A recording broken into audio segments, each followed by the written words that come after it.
Breaking news. J News. Entertainment is right.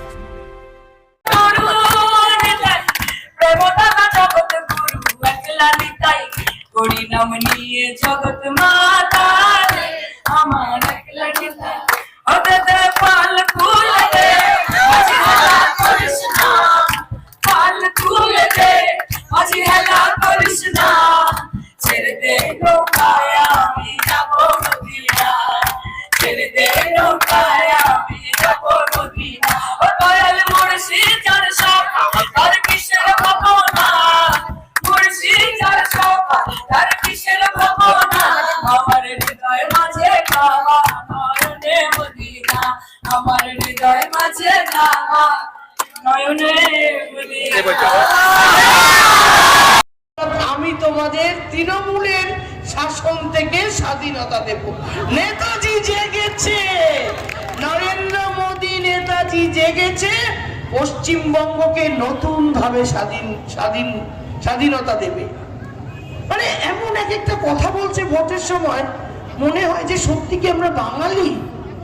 এই বাঙালি, যে বাঙালি ভারতবর্ষকে শাসন করার জন্য বিপ্লবীরা আমাদের স্বাধীন করবেন, কিন্তু কার হাত থেকে স্বাধীন করবেন? উনি তো আমাদের পরাধীন করে রেখেছেন, উনি তো ওনার ইচ্ছে মতো আমাদের নোটবন্দি করে দেন। রত্নাদি তো জিতবেই, সায়নী ঘোষ না এলেও রত্না চ্যাটার্জি জিতবে, কিন্তু এখানে এসে মা বোনেদের যা মুখে হাসি দেখেছি, একদম শেষ দিকে চলে এসেছি, বুঝতে পারছি যে ল্যান্ডস্লাইড মার্জিন হবে। আর বাংলার বাগিনী যেমন একদিকে আছে, সেখানে বাগিনী আমার পাশে বসে আছে।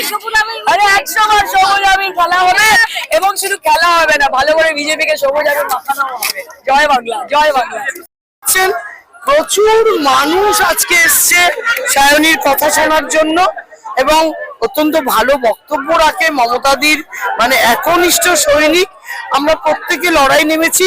সায়নী প্রত্যেক দিন পুরো পশ্চিমবঙ্গ জুড়ে 7 থেকে 8খানা মিটিং করছে। আমি মনে করি আমি লাকি যে সায়নীকে পেয়েছি, এবং আপনারা ভিড় দেখে বুঝতে পারছেন 29শে এপ্রিল মানুষ কোন ভোটটা দিবে।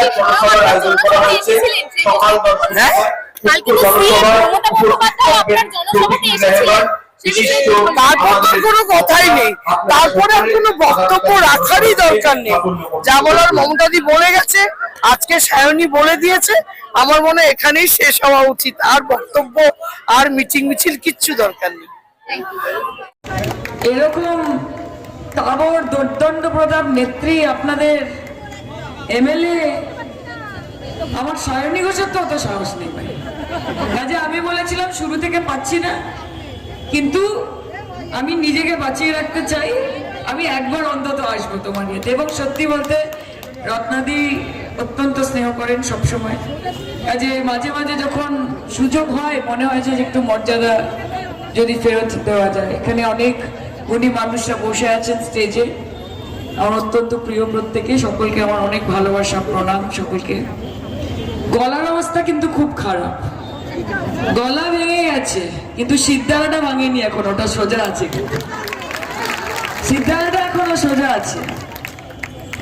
কেমন আছেন? আছেন কেমন? খেলা হবে? হবে না? হয়ে গেছে? আমার তো মনে হচ্ছে হয়ে গেছে। এ বাদ দিয়েছিল 92 লক্ষ মানুষের নাম, ভেবেছিল খেলবে। বাংলার মানুষ 93% ভোট দিয়ে দিয়েছে প্রথম দফায়। লে লে লে পাখি পাকা পেঁপে খায়, তাই তো? আর বিজেপি কি খায় তো আপনারা তো জানেন সব। এটা আমার বলা দরকার, এখন তো এমপি হয়ে গেছি, সব বলা যায় না, ইচ্ছে করে পারি না। ঠিক আছে, এই সরাও পাপ না। এখন তো বিজেপি মানে হচ্ছে ভারতীয় ঝালমুড়ি পার্টি, এখন ঝালমুড়ি খাচ্ছে। ভাবুন, দেশের প্রধানমন্ত্রী এত সময় তার হাতে যে তিনি নৌকো বিহার করছেন, গঙ্গায় ঘুরে বেড়াচ্ছেন, ফটোশুট করছেন। দেখো, এটাই মমতা ব্যানার্জির পাওয়ার। যেই নরেন্দ্র মোদী ৮০,০০০ টাকার কিলোর ব্যাঙের ছাতা মাশরুম দিয়ে সকালের জলখাবার খেত, তাকে ঝাড়গ্রামের এদো গলিতে ঝালমুড়ি খাইয়ে দিয়েছে। এটাই মমতা ব্যানার্জি, আর এটাই বাংলা। যারা অন্যান্য রাজ্যে, বিজেপি শাসিত রাজ্যে মাছের দোকান বন্ধ করিয়ে দেয়, মাছ আলাদের ধরে পেটায়, বলে মাছ বিক্রি করা যাবে না, সেই দলের নেতা অনুরাগ ঠাকুর এসে যে বলেছিল গলি মারো সালোকো, তাকে এখন মছলি খানে ওয়ালমের মধ্যে পাঠিয়ে দিয়েছে। সে ভগবা পড়ে মঙ্গলবার দিন বাঙালির ভোট পাওয়া মাছ খাচ্ছে। খুব ভালো। আমাদের